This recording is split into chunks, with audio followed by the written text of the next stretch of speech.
Bonjour à tous. Nous sommes très heureux d'être ici, d'avoir été invités pour participer à ce premier mois mondial du spiritisme, une initiative que nous saluons beaucoup. Nous remercions aussi les organisateurs et qui permettra au monde entier donc de prendre connaissance du mouvement spirit, de ses particularités et aussi des manières de voir des personnes qui habitent dans le monde entier.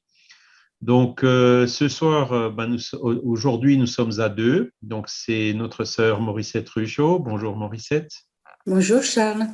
Donc, Morissette Ruchot dirige le centre Spirit Résonance spirituelle de Dunkerque, hein, qui réalise beaucoup de travail, d'accompagnement de personnes en deuil, de l'étude, des réunions médiumniques, des séminaires, etc. Vous pourrez trouver des détails sur leur site internet. Et Morissette, entre autres, donne aussi des conférences. Un de ses sujets favoris, c'est la question des enfants, puisqu'elle a longtemps été éducatrice. Hein, corrige-moi si je me trompe. Et donc, connaît très bien le sujet qui va être traité aujourd'hui, donc qui est intitulé Enfants en avoir ou pas. Moi-même, je suis Charles Kempf, travailleur dans le mouvement spirit depuis les années 1990, notamment au mouvement spirit francophone, hein, puisqu'on a un peu fait tomber les frontières dans la francophonie et on travaille vraiment main dans la main avec nos frères belges. Et pour l'instant, je dirige encore la Fédération Spirit française qui existe ici en France. Voilà. Alors, on ne va pas être plus long, donc Morissette, je te donne la parole. Merci Charles. Eh bien, bonjour à tous et à toutes, où que vous soyez dans le monde. Voilà, donc c'est un sujet quand même qui est très intéressant. Hein, donc, c'est des enfants en avoir ou pas. Donc, selon une récente étude de l'Institut national d'études démographiques, il y a 5% des Français qui ne souhaitent pas d'enfants. Alors, comment expliquer ce non-désir encore très souvent à contre-courant de l'idéal familial dominant? Il y a quelques décennies, la question d'avoir un enfant ne se posait même pas. Un homme et une femme se mariaient. Il était tout à fait normal qu'ils procréaient. Cela était une évidence, mais aussi une chance extraordinaire pour l'épanouissement du couple qui rentrait dans le modèle social en devenant parent. Donc, pour la femme, donner la vie et devenir mère est considéré comme une chance incommensurable, une noble mission. Ainsi, elle trouve sa place, son rôle et son statut dans la société. En effet, elle accomplit son destin et son devoir. Elle naissait pour donner la vie et dès son plus jeune âge, elle devait avoir cet instinct maternel. Pourtant, la maternité n'était pas obligatoirement un signe d'épanouissement. Avec l'absence de contraception, les familles nombreuses étaient courantes. La femme, elle acceptait passivement ses grossesses ou, clandestinement, elle se faisait avorter par ce que l'on appelle ici en France une faiseuse d'ange. Et cela au risque de perdre la vie ou de subir de graves accidents. Donc, le statut de la femme dans la société va évoluer progressivement. Celui de devenir mère ou pas a changé en 1967 avec l'arrivée de la pilule contraceptive. Cependant, les clichés et les stéréotypies restent. Donc, pour une femme ou un couple, aujourd'hui encore, la décision de ne pas avoir d'enfant les oblige souvent à devoir faire face aux inévitables pressions de l'environnement proche. Devant les multiples questions ou commentaires, qui sont souvent très embarrassants, empreints d'incompréhension, de jugement et de suspicion, vient alors le besoin de se justifier. Donc, que nous dit le spiritisme par rapport à ce sujet? J'ai donc retrouvé deux questions qui pourraient apporter une réponse. Donc, cela pourrait être dû, donc bien sûr, à l'utilisation de notre libre arbitre et aussi à un comportement passé qui a actionné la loi de cause à effet. Donc, c'est-à-dire, nous allons voir donc le premier point, hein, donc le libre arbitre ou bien sûr le choix. Donc, dans la question 693 du livre des esprits, j'ai pu retrouver donc les lois et les coutumes humaines qui ont pour but ou pour effet d'apporter des obstacles à la reproduction, sont-elles contraires à la loi de nature? Et les esprits ont répondu, tout ce qui entrave la nature dans sa marche est contraire à la loi générale. Et il y a une mise en garde. Dieu a donné à l'homme, sur tous les êtres vivants, un pouvoir dont il doit user pour le bien, mais non en abuser. Il peut régler la reproduction selon les besoins, mais il ne doit pas l'entraver sans nécessité. Toujours donc avec le premier point, c'est-à-dire le libre arbitre, nous savons qu'à toutes les époques, l'être humain a contrôlé d'une façon naturelle ou artificielle le nombre d'enfants qu'il souhaitait accueillir. Si cela n'est pas le cas, de nombreux couples seraient aujourd'hui, comme dans le passé, en grande difficulté. De nombreux enfants seraient livrés à eux-mêmes, abandonnés, sans amour, sans soin, et aussi et surtout sans éducation. L'homme d'aujourd'hui agit moins par instinct. Son intelligence s'est développée puisqu'il a la liberté de penser. Il a celle d'agir. Sans libre arbitre, l'homme serait une machine. Cependant, la liberté de ses choix engage sa responsabilité et l'oblige donc à en assumer les conséquences positives ou négatives.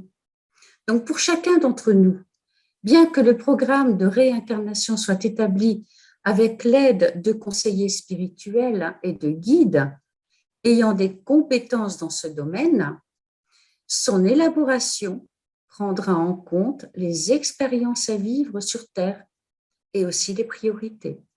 Cela englobe, entre autres, celui d'avoir un enfant ou pas.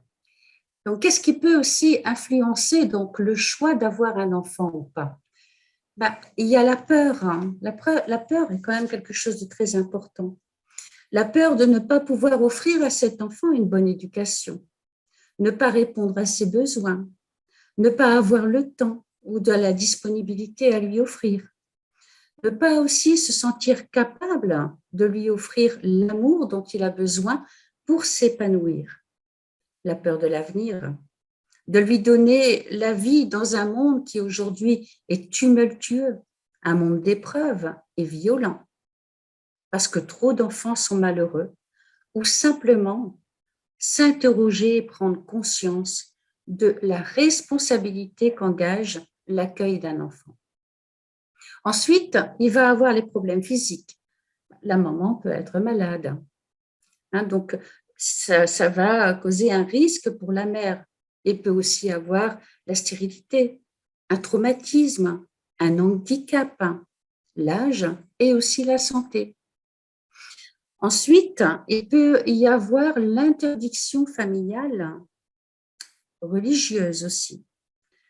Donc, par exemple, en Chine, la Chine, pendant une période, a quand même limité les grossesses.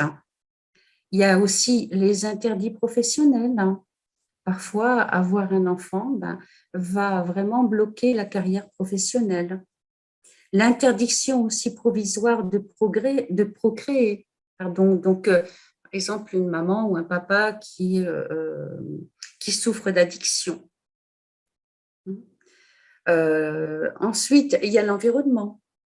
Il peut y avoir donc la pression du conjoint ou de la famille, ou simplement par choix, le choix de la femme. Ne pas vouloir assumer les problèmes de l'éducation, ne pas ressentir l'instinct maternel, ou tout simplement ne pas se sentir femme. Et pour terminer, ce qui peut influencer le choix donc d'une personne sur le fait d'avoir un enfant ou pas, c'est aussi tout simplement la situation matérielle. Donc, nous arrivons au second point, c'est-à-dire une conséquence. Donc, la conséquence, elle vient d'un comportement dans le passé qui a actionné la loi de cause à effet. Donc, ne pas pouvoir avoir d'enfant peut être pour cette personne une épreuve terrible. Donc, il faut avoir faut-il avoir impérativement un enfant? Donc, quelle est la meilleure attitude à adopter? Quel est le bon choix si le couple ou la femme ne se sentent pas prêts? Donc, j'ai trouvé une réponse dans ce magnifique livre d'Herminio Miranda, donc Nos enfants sont des esprits, au chapitre 1, que la création d'un corps humain pour qu'un esprit s'y installe est une décision grave, chargée d'implications et de conséquences. Elle correspond à une invitation formelle faite à quelqu'un qui existe déjà, qui échappe à nos sens habituels et que nous nous proposons de recevoir, d'élever et d'éduquer en lui offrant une nouvelle opportunité de vie. Donc le bébé ne doit absolument pas être le fruit d'une décision d'un moment, une impulsion irréfléchie, d'une union fortuite, presque aliénée. Un homme et une femme, généralement jeunes, qui s'unissent, même si c'est pour une seule vie passagère, ils doivent avoir conscience que de cet instant fugace peut découler une nouvelle existence pour quelqu'un. Donc les conditions sont-elles vraiment réunies pour recevoir cette nouvelle personne, pour s'en occuper et en assurer la responsabilité au moins pendant une vingtaine d'années? Et par-dessus tout, l'enfant est-il désiré? Est-il bienvenu? Y a-t-il de la place pour lui dans le cœur de ceux qui permettent qu'il reprenne une vie terrestre? Si ces conditions minimum ne sont pas présentes, deux situations peuvent se présenter. Ou bien l'enfant sera une personne rejetée avant même de sortir du ventre de sa mère. Ou bien cette dernière sera tentée d'avoir recours à l'avortement autorisé en France depuis 1975 par la loi Veil pour se débarrasser de ce qu'elle considère comme un accident malheureux. Donc, si vous ne désirez pas votre enfant, ou si vous ne vous sentez pas prêt ou prête pour le recevoir, car vous n'avez pas les conditions psychologiques et matérielles satisfaisantes pour le faire, il faut y penser avant et pas lorsque cet enfant est déjà en route. Donc l'avortement et le rejet ont des conséquences dramatiques pour l'esprit et aussi pour l'enfant. Un enfant ne peut pas grandir correctement s'il ne reçoit pas de bons soins, de l'attention et de l'amour. L'amour est quelque chose de vital pour l'enfant. Un enfant qui se développe sans amour est un enfant qui sera malheureux. Donc, parce que l'arrivée d'un enfant est un chamboulement dans la vie, ce petit être va bien sûr changer toutes vos habitudes et il prendra beaucoup de place dans votre quotidien. Donc, il aura besoin de beaucoup d'attention, d'affection et de soins. La maternité et la paternité exigent donc un minimum de préparation qui, de toute évidence, ne peut être acquis à la va-vite et en quelques mois. Donc, il ne suffit pas donc de vouloir ou d'accepter un enfant, il faut le désirer profondément. Et se sentir aussi assez mature et responsable pour prendre soin de cet être dépendant de son environnement et de l'amour qu'on lui donne. Il s'agit d'un engagement à vie, sans manuel d'utilisation, sans échange possible, que ce soit une fille ou un garçon, brillant ou déficient, amical ou hostile, en bonne santé ou malade, compréhensif ou rebelle. Le choix d'avoir un enfant ou pas appartient donc à chacun. L'essentiel est que ce choix respecte la vie, qu'il ne soit pas poussé par l'égoïsme, mais illuminé par l'amour universel. Les valeurs morales et spirituelles de la philosophie spirite nous rappellent dans son enseignement que l'homme est responsable et acteur de son existence. Dieu lui a laissé le libre arbitre. Les décisions détermineront une replanification spirituelle pour cet esprit, un nouveau foyer proche de l'environnement familial choisi au départ. Ce sera peut-être l'enfant des meilleurs amis, des petits-enfants, ce sera peut-être aussi par la voie de l'adoption, mais l'esprit trouvera des chemins détournés pour rejoindre ceux qu'il aime dans le monde physique ou ceux avec qui il doit travailler le pardon. Donc, en conclusion, combien de femmes ne se sont pas vues enceintes après une ligature des trompes? Combien de contraceptifs n'ont pas été efficaces? Combien d'esprits n'ont-ils pas rejoint leurs parents de cœur grâce à l'adoption et à leurs géniteurs? Les voies de Dieu sont impénétrables. Si je prends l'exemple de monsieur et madame Kardec, qui n'ont pas pu avoir d'enfants, ils ont pris soin de la petite Louise. L'exemple aussi de Divaldo, qui a sauvé de la rue des centaines d'enfants, de mère Teresa, de sœur Emmanuelle, de l'abbé Pierre, et tant d'autres qui ne sont pas devenus père ou mère, mais qui ont offert l'amour inconditionnel aux petites âmes qui naissaient dans la détresse. Je vous remercie beaucoup de votre attention. Merci Borisette pour cette très belle intervention sur ce sujet aussi fondamental et qui nous concerne tous. Hein. Et j'ai beaucoup aimé la manière dont tu l'as présenté, hein, donc, qui correspond au contexte qui est quand même un peu différent ici en Europe, comparé en France en particulier, hein, comparé à ce qui peut être dans d'autres pays comme le Brésil. Je pense que tu l'as bien cité. L'avortement, c'est clairement une erreur. Hein. On comprend que c'est vraiment pas une bonne chose. Néanmoins, l'avortement, il est légal depuis 1975 en France. Hein. Il y en a malheureusement entre 150 000 et 200 000 chaque année. Donc, ce sont des chiffres qui donnent le vertige. Mais voilà, on ne peut pas non plus, à partir du moment où une femme, une jeune adolescente qui est tombée enceinte par, comment dire, sans le désirer, ou une autre personne qui a souffert un viol ou d'autres circonstances comme ça, ben, tout le monde, que ce soit le médecin, l'assistant social, le juriste, va conseiller d'avorter puisque c'est quelque chose qui est légal en France. Et donc, si on arrive devant ces personnes et qu'on leur dit l'avortement, c'est un crime, eh ben, c'est un manque de charité. On ne peut pas dire la chose comme ça parce que sur un auditoire devant vous, sur 100 femmes, il y en aura 40 hein, qui auront commis au moins un avortement dans cette vie. Et tout ça comment dire, avec l'assentiment de la loi, des médecins et des autorités. Donc, accuser une personne comme ça d'avoir commis un crime, même si c'est vrai, on ne peut pas le dire. C'est quelque chose c'est un manque de charité quelque part.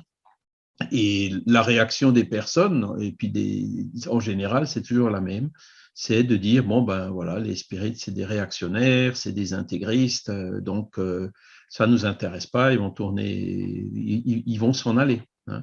Et ça, c'est une réalité qui est parfois difficile à comprendre. Donc clairement, hein, Maurice, tu l'as dit, on n'est pas pour l'avortement en France du tout. Hein. Mais il faut, dans un pays où, depuis 75, donc ça fait des décennies, hein, la pratique est légale, même si elle n'est pas en phase avec les lois de la nature. Hein, on sait très bien que les lois changeront un jour lorsque le paradigme spiritualiste commencera tout doucement à s'implanter non seulement dans la science et la médecine, mais aussi dans les instances dirigeantes et intellectuelles. Hein. Tant que ça n'arrivera pas, la loi ne changera pas, mais un jour, elle changera. Et j'ai bien aimé aussi ce que tu as dit concernant la planification, même en reprenant d'ailleurs Kardec, quoi. Donc, contrôler les naissances, là, le spiritisme n'a absolument aucune objection. Encore une fois, si c'est pour des bonnes raisons, et pas pour des raisons futiles ou de bien-être ou d'égoïsme ou autre. C'est toujours l'amour et la charité qui doivent prévaloir, puisque Kardec nous avait dit « Or la charité, point de salut ». Voilà. Est-ce que tu veux encore ajouter un mot de la fin? Je voulais aussi simplement rajouter que très peu de personnes ont conscience ben, de cette nature spirituelle chez l'être humain et aussi de la loi de cause à effet de réincarnation. Voilà, donc les choses vont évoluer dans notre monde, je pense, vers des choix qui seront différents. Voilà, mais comme tu l'as dit, Charles, en tant que spirit, la première chose que nous avons à faire, c'est à aider les autres, les écouter, quelle que soit l'épreuve qu'ils traversent, et aussi être dans la charité et ne pas juger. Voilà. Donc, Exactement. ouais. Exactement. Cette question de jugement, encore une fois, qui est fondamentale, qui vient d'ailleurs depuis les évangiles. Voilà. Bon, ben, merci beaucoup Morissette. Merci à toutes les Merci. personnes qui nous assisteront. Nous sommes heureux d'avoir pu apporter cette petite contribution à ce mois mondial du spiritisme. Et donc, nous restons à votre disposition. Si vous avez des questions, des commentaires ou d'autres contributions, nous les ferons avec un très grand plaisir. Merci beaucoup à tous. Au revoir et à bientôt. Merci beaucoup. Au revoir.